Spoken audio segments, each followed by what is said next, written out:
I want to talk about my dream for you because I have been so blessed to live inside the dream of God. I figured out early on, I had these dreams for myself. I used to tell my father, I'm going to live in a house on a hill. I'm going to have $1 million. And I learned early in my career that the dream I had for myself couldn't compare to the dream that life had for me. So I figured out how to lean into life, and allow the flow that was designed for me to follow, to allow that flow to be my guide. And every decision I've ever made has come from listening to the flow that represents the truth in me, that is also the truth in you. You already know the truth. You've been making decisions, having choices fulfilled throughout your life since you were a kid. And being able to make the right choice based upon what is the truth of you is the dream and prayer I hold for you today. Because being able to do that has led me to this stage and many other stages throughout the world. It's the truth. Everybody has what I call this instinct, this inner voice. It's called by many names: intuition, the divine, the flow, but everybody has it.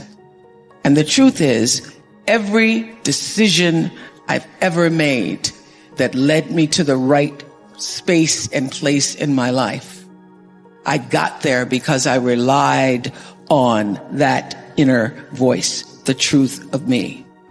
When I was 30 years old and about to leave Baltimore, because I felt something inside, that thing, that instinct, that flow, that truth that said, it's time to move on.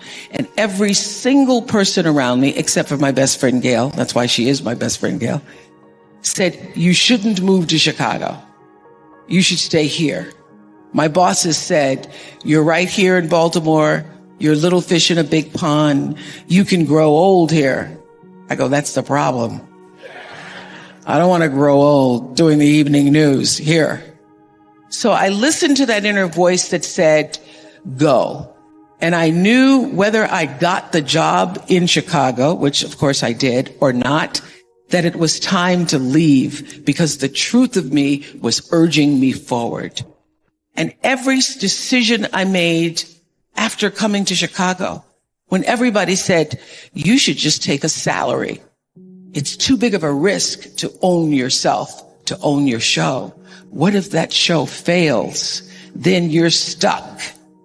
I said, I'm going to bet on myself, because the truth of me, the inner voice that I was allowed to get still and feel, said, take the risk, bet on yourself.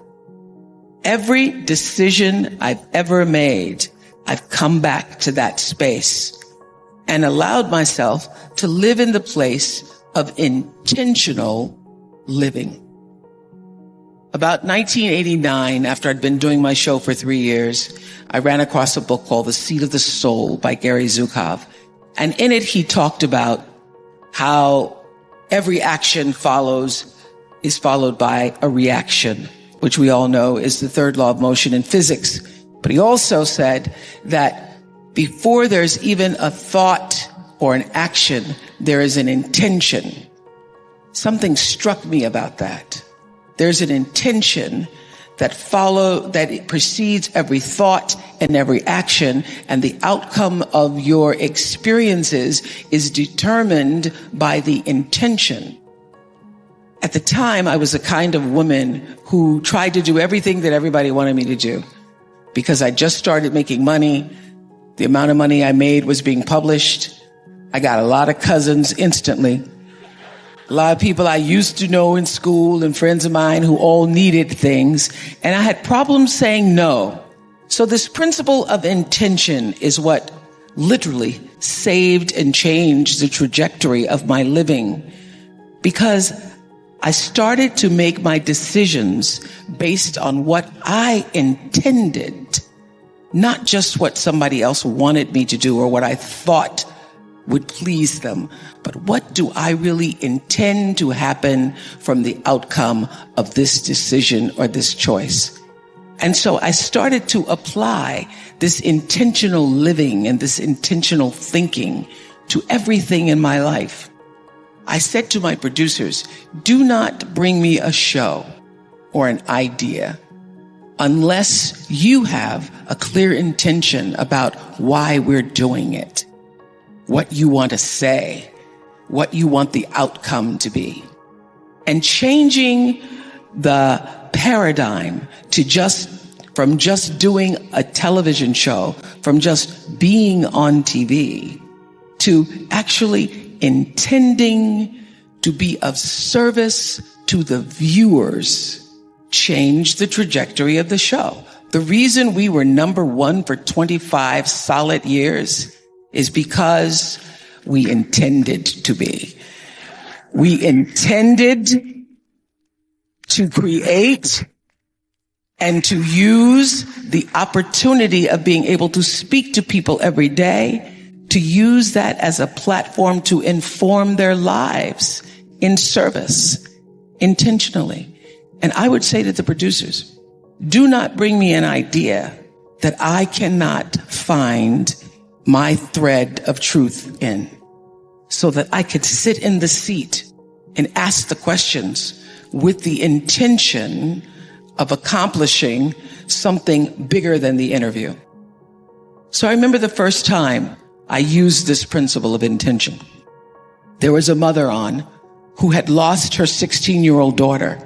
She'd been murdered by her boyfriend, junior in high school, popular, straight A's, cheerleader.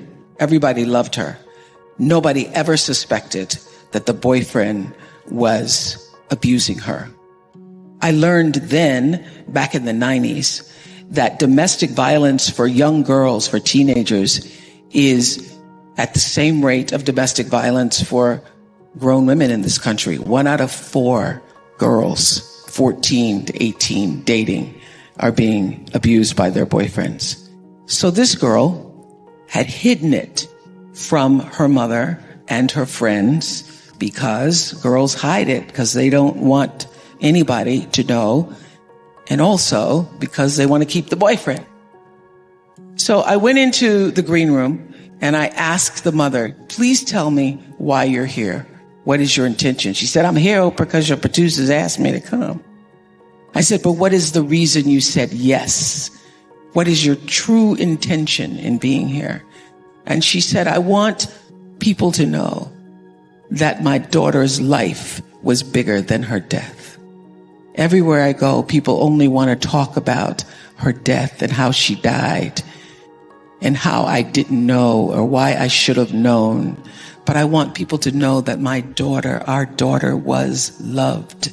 She was loved by her siblings and loved by her friends, and she loved us, and she had a life that was bigger than her murder. And I said, good. I can do that. I can make sure that people know that your daughter's life meant something, that her being here on the planet Earth for 16 years truly mattered. And here's my intention. I want everybody who hears your daughter's story to be able to see their friend, to see themselves, and to know that to remain silent can be a killer.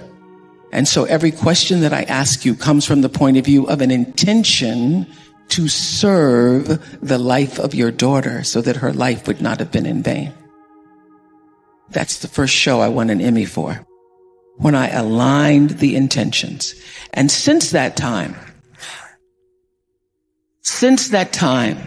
I don't make a decision without getting still, checking in with my inner truth, with what is the real reason I'm doing anything.